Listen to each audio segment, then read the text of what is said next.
Hey everyone, Gil here at graymanprepping.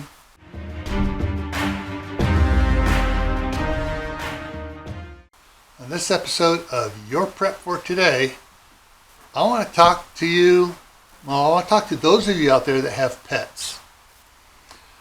Something you may want to consider is prepping for them too.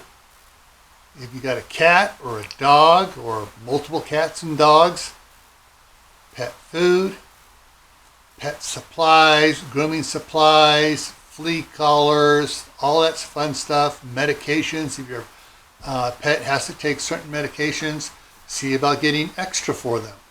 All right?